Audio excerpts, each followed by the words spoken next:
We are in prayers. Follows the Right Honorable Speaker Tajuddin Abbas, Speaker of the House of Representatives, National Assembly Complex, 3 Arm Zone, Abuja. Request for the amendment of the 2022 Supplementary Appropriation Act. I write to request the approval of the House of Representatives for the amendment of the 2022 Supplementary Appropriation Act in accordance with the attached. The request has become necessary in order to, among other things, source for funds necessary to provide palliatives to mitigate the effect of the recent removal of fuel subsidy on Nigerians. Thus, the sum of 500 billion naira only has been extracted from the 2022 Supplementary Appropriation Act of 819 billion 536 million 937,815 naira only for the provisions of palliatives to Nigerians to cushion the effects of fuel subsidy removal.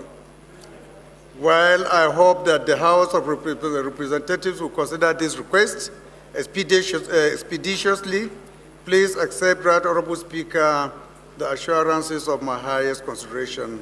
Signed, Bola Ahmed Tinubu. Tinubu's plan to hand out 8,000 naira to 12 million households for 6 months is brazen attempt to divert public funds, says Atiku, the candidate of the People's Democratic Party (PDP) in the 2023 presidential election. Atiku Abubakar has described President Bola Tinubu's plan to hand out 8,000 naira to 12 million households for 6 months as a brazen attempt to divert public funds. He asserted that Tinubu's plan to spend $800 million on palliatives under an opaque arrangement is reminiscent of former President Muhammadu Buhari's conditional cash transfer and COVID-19 intervention initiative, which saw politicians keeping food items and provisions in their homes while the poor went hungry.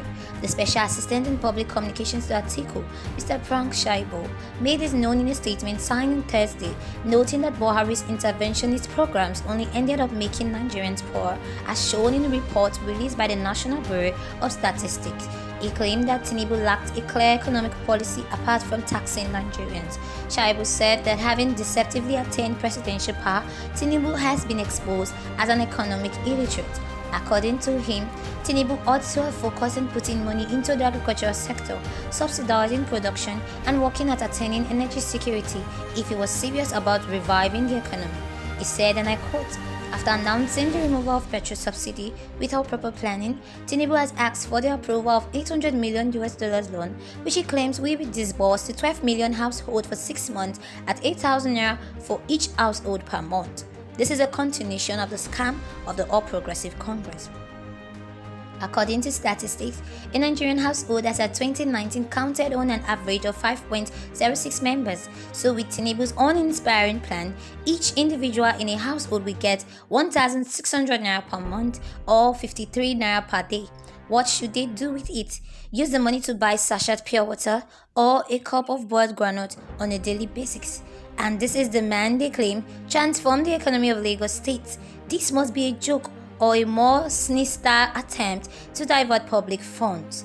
Tinubu boasted that he would develop Nigeria's economy like that of Lagos, but this was all a scam. Statistics show that over 70% of Lagos revenue comes from income tax paid by private companies which had been in Lagos for decades due to his status as Nigeria's former capital.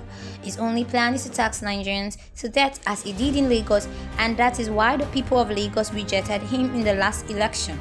Tinubu promised to turn Nigeria's economy into a 1 trillion economy, but it is all a scam and can never be achieved with his brand of agronomism.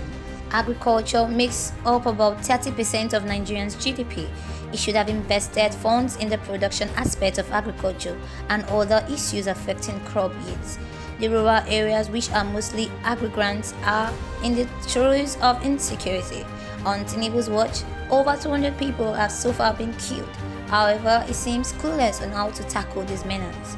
The so-called palliative that Tinubu seeks to share to the poor are just another avenue to divert public funds. For years, The Nigerian government has rejected calls to publish the list of the beneficiaries of the so-called palliatives, but this has never been done because it is all a scam. Tinubu should stop trying to deceive Nigerians who are still suffering from the effect of his lockstyle economic policy. There are also concerns that this plan is a reinvention of old tricks through which the APC uses public funds as subterfuge for vote buy.